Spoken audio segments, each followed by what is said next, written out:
आप देख रहे हैं लाइव 7। नमस्कार, लाइव 7 विशेष में आपका स्वागत है। मैं हूं ज्ञान रंजन। दोस्तों, विशेष में आज हम बात करेंगे हेमंत को राहत तो सत्ता पक्ष हुआ हमलावर। दोस्तों, विधानसभा का मानसून सत्र चल रहा है और इस सत्र के दौरान ही जैसा कि आपने देखा कि सोमवार को सुप्रीम कोर्ट से मुख्यमंत्री हेमंत सोरेन को बड़ी राहत मिली है। बड़ी राहत यह है कि सुप्रीम कोर्ट ने हाई कोर्ट के फैसले को बरकरार रखा है।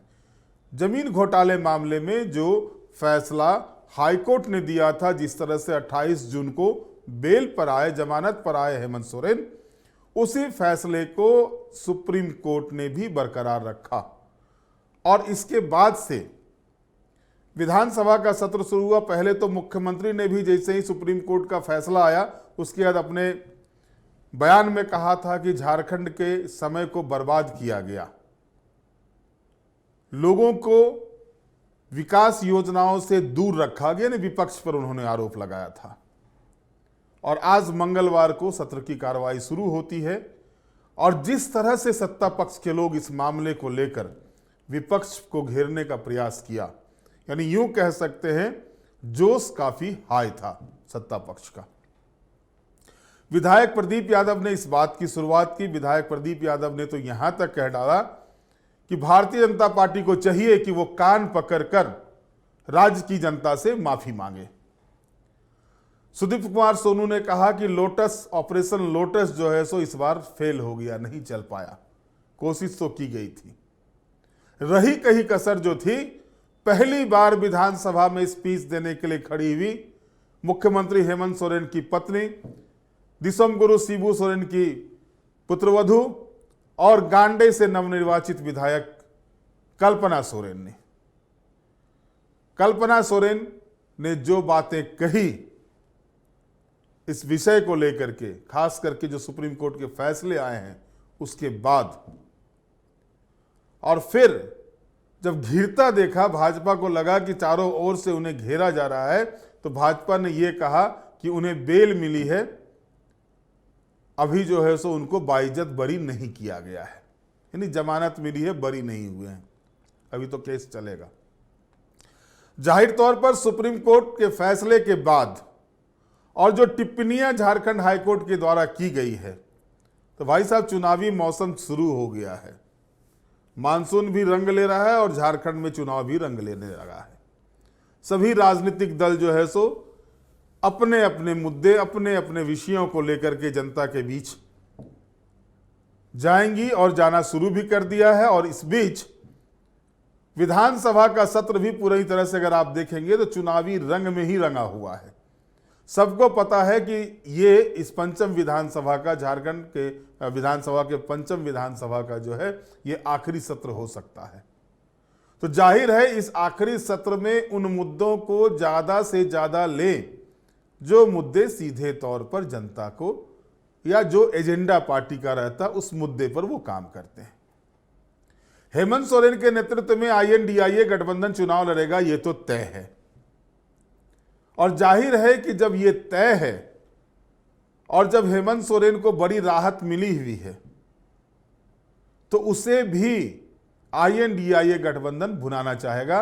पहले हम आपको सुनाते हैं कि विधानसभा के अंदर कल्पना सोरेन, प्रदीप यादव, सुदीप कुमार सोनू ने क्या कहा और उसके जवाब में अमर कुमार बावरी जो नेता प्रतिपक्ष है उन्होंने क्या कहा, सुनिए। आदरणीय हेमंत सोरेन जी की अगुवाई में ये पुनः गठित हुई हमारी सरकार के द्वारा पेश किया गया ये अनुपूरक बजट है, जिसके पक्ष में मैं बोलने के लिए यहाँ खड़ी हुई हूँ।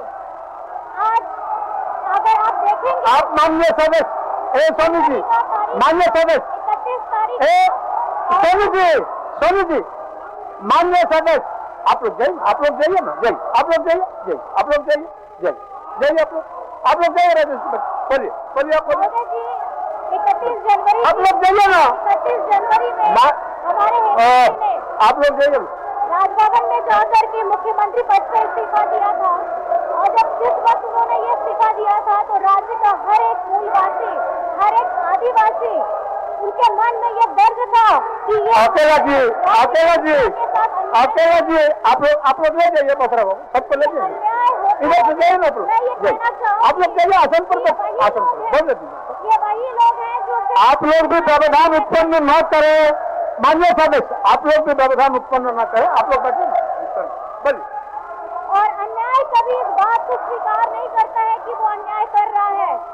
मैं ये सिर्फ इतना कहना चाहूंगी अध्यक्ष महोदय जी, जिस तरीके से संवैधानिक संस्थाओं का यहाँ चादर ओढ़ करके हमारे झारखंड के युवा हमारे आदिवासी मुख्यमंत्री को जेल के अंदर में डालने का काम किया था, और ये वही सरकार है जिसको पूर्ण बहुमत से यहाँ पे हमारे गठबंधन को जनादेश मिला था।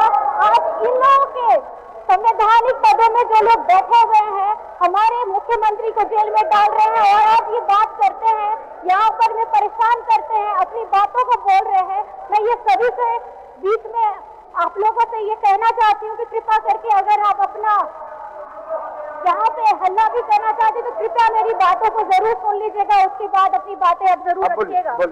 साथ में मैं ये कहना चाहूंगी कि जिस वक्त हम लोग हमारे आदरणीय चंपई चाचा जी के पक्ष पे विश्वास मत में हम लोग यहाँ पर में आए थे और हमारे नेताजी ने कहा था कि संस्थानों की कार्रवाई भेदभावपूर्ण है, इनके पास मेरे खिलाफ कोई साक्ष्य नहीं है, मैं फिर वापस आऊंगा और अब की बार ज्यादा ताकतवर होकर आऊंगा, और आज ये हमारे बीच में है, बैठे हुए हैं। माननीय महोदय जी, मैं ये कहना चाहती हूँ कि जब न्यायालय का फैसला आया और न्यायालय के फैसलों के बाद हमारे लोकतंत्र के सभी स्तंभों में उनके स्थिति की चर्चा होनी चाहिए। मैं ये कहना चाहूंगी कि हेमंत जी पर लगे महज सिर्फ आरोप पर विचारकों को अपने चैनल पर ये आमंत्रित करने वाले लोग, समाचार पत्रों में पहले पन्ने पर अपने विचार को छापने वाले लोग आज चुप है, आदिवासी पर भद्दी टिप्पणी करने वाले लोग जग के तल अपना खाना परोसने में लगे हुए हैं। आखिर एक सुर में जय जय की झूठी बात बोलने वाले लोगों को आज जवाब कौन देने वाला है? मेरा आपसे यही रहेगा माननीय महोदय जी, सच अब सबके सामने में है। भाषण देकर के हम जनता का आशीर्वाद नहीं ले सकते हैं। माननीय महोदय जी, समाचार चैनल पर शोर करके या किसी एजेंसी के हमारे दोषपूर्ण कार्रवाई को हम किसी जन नेता का भविष्य तय नहीं कर सकते हैं।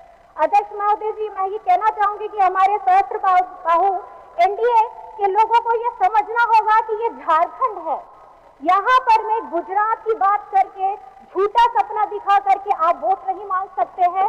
यहाँ हम काम पर वोट मांगते हैं, और आज यहाँ हर एक व्यक्ति हेमंत जी के साथ में खड़ा है। तमाम अड़चनों के बाद में भी, 5 महीने का तमाम अड़चनों के बाद में भी आज हमारे लोग, हमारी झारखंड की जनता हेमंत सोरेन जी के साथ में खड़ी है। और आज हम अगर वोट मांगेंगे तो अपने काम पे वोट मांगेंगे, और ये लोग अगर वोट मांगेंगे अपने झूठी कहानियों पर ये लोग वोट मांगेंगे।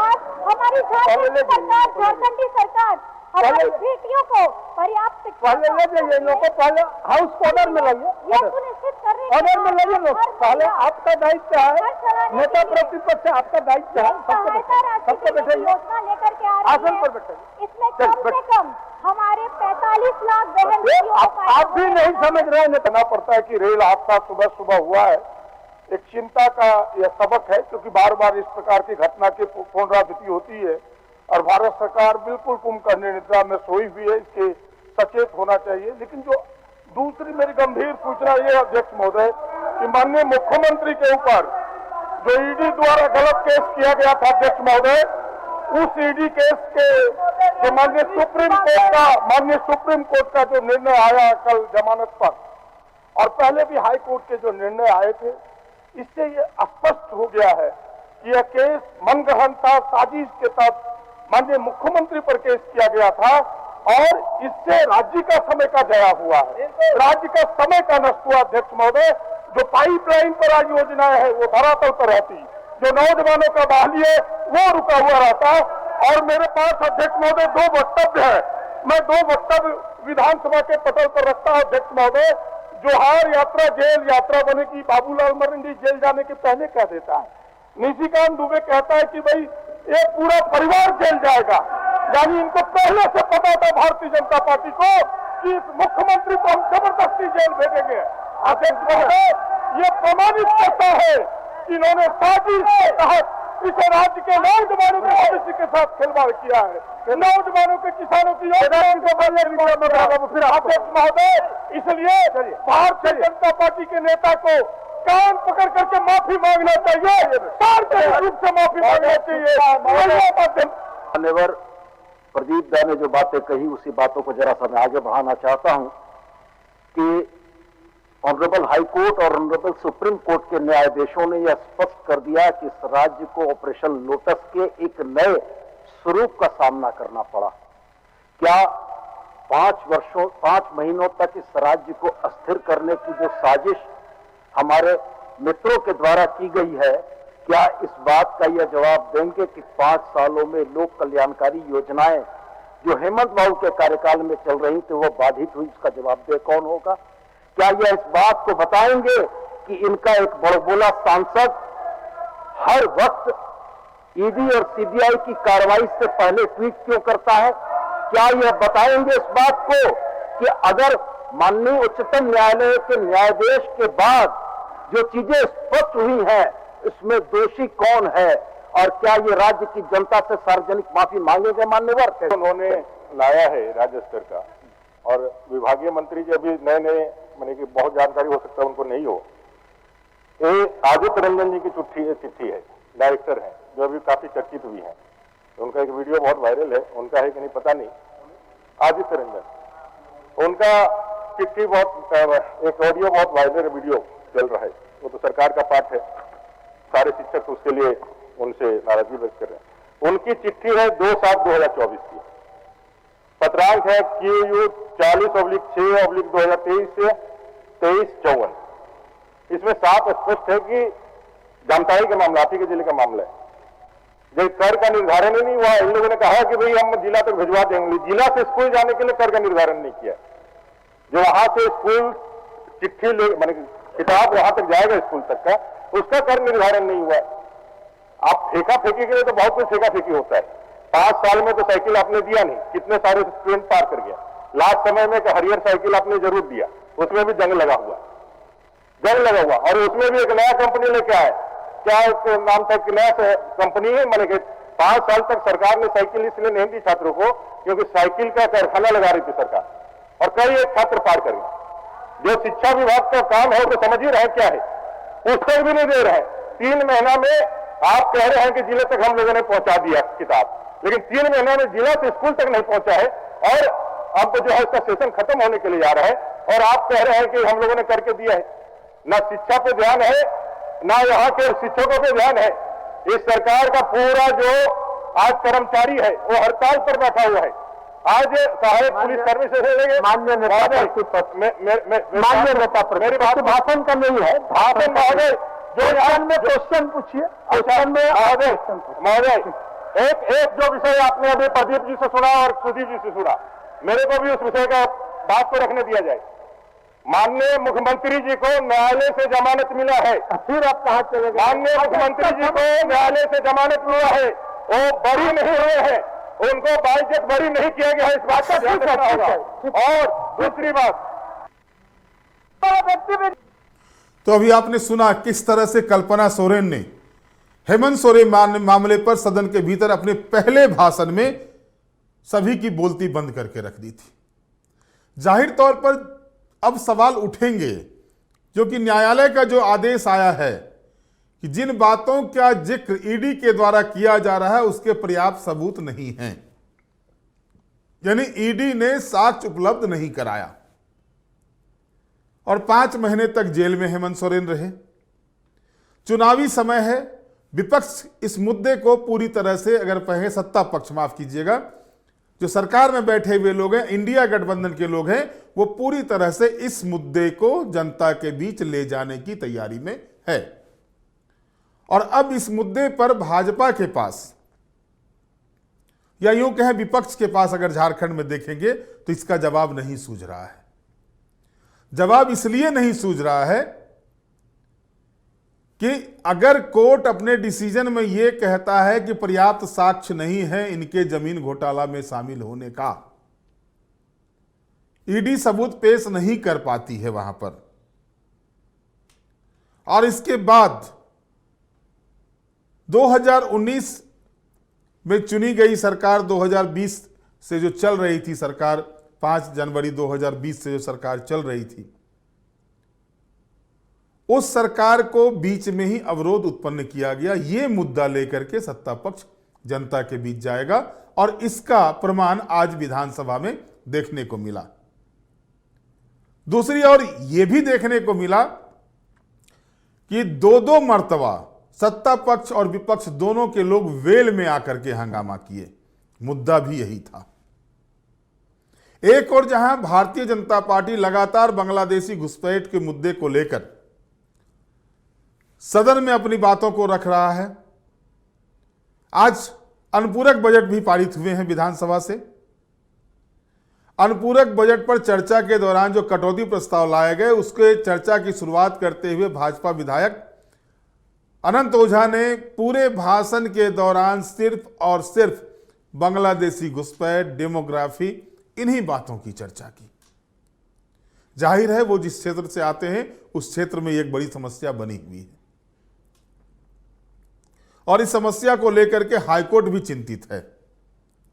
तो सवाल यही उठ जाते हैं, जब हाईकोर्ट के एक निर्देश पर कि हेमंत सोरेन को राहत मिलती है और उस पर अगर सत्ता पक्ष के लोग खुश होते हैं, सत्ता पक्ष के लोग इस मामले को लेकर के विपक्ष को कटघरे में खड़े करते हैं, तो यह मुद्दा जो विपक्ष के द्वारा लगातार उठाया जा रहा है डेमोग्राफी चेंज का, बांग्लादेशी घुसपैठ का, इस मुद्दे पर जो हाईकोर्ट ने आदेश दिया है, उस आदेश पर सत्ता पक्ष के लोग क्यों नहीं कुछ बोलते?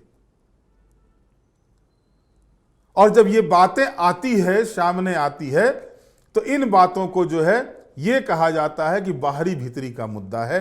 बिहारियों को, एक कांग्रेस के विधायक शिल्पी नेहा तिर्की बिहारियों को जोड़ देते हैं बांग्लादेशी घुसपैठियों के साथ। और भी कांग्रेस के विधायक, आज ही नमन विल्सन कोंगारी जो हैं, वो बाहरी को बसाया गया, बाहरी को बसाया गया, ये बातें करते हैं। यानी झारखंड जिन मूल मुद्दों से जूझ रहा है, उन मूल मुद्दों से इतर अगर विधानसभा में बातें होती। नीलकंठ सिंह मुंडा ने बहुत ही अच्छा सवाल उठाया था कि बच्चों को अब तक किताबें नहीं मिली हैं।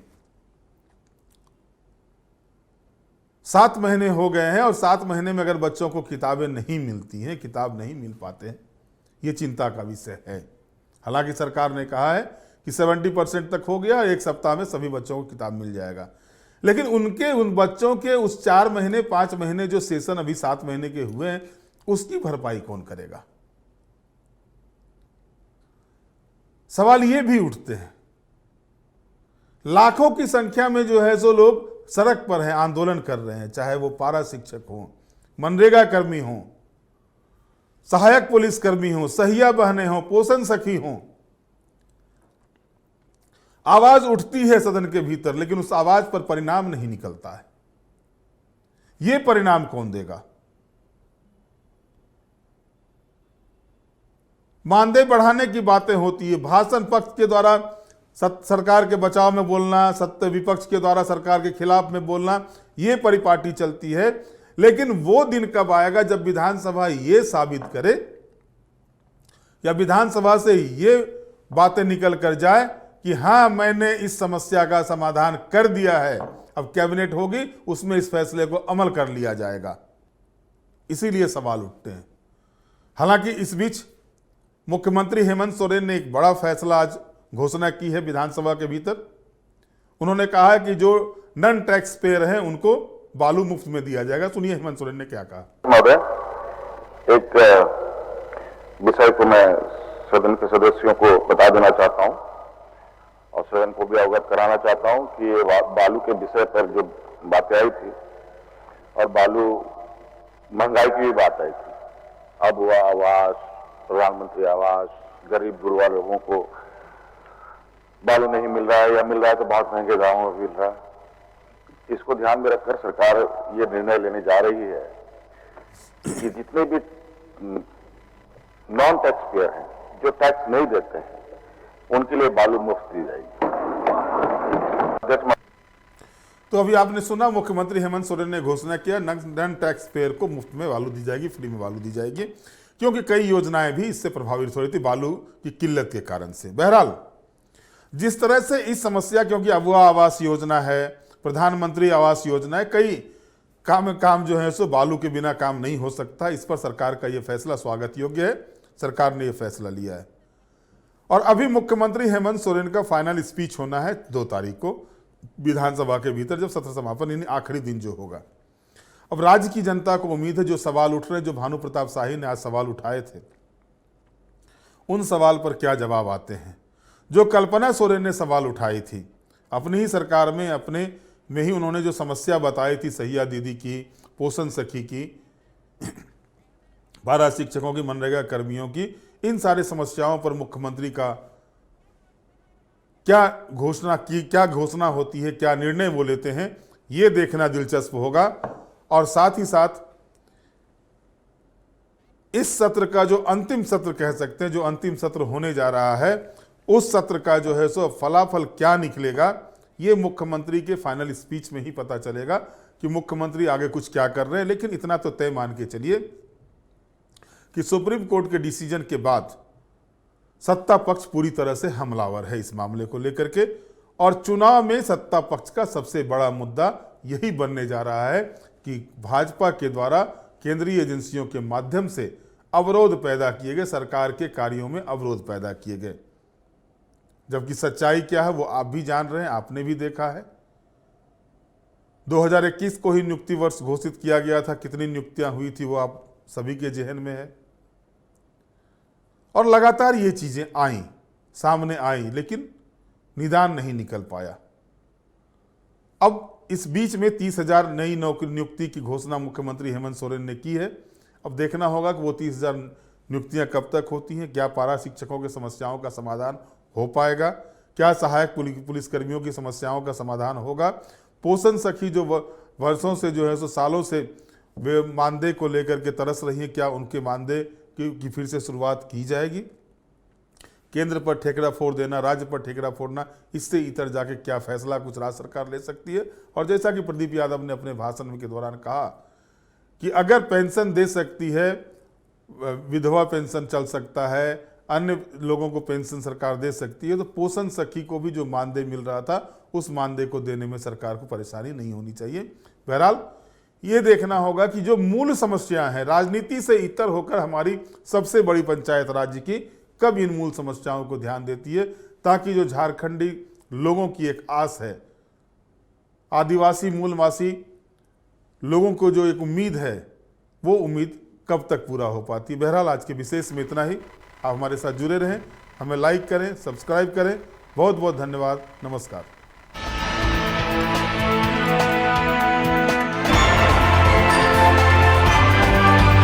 आप देख रहे हैं लाइव 7।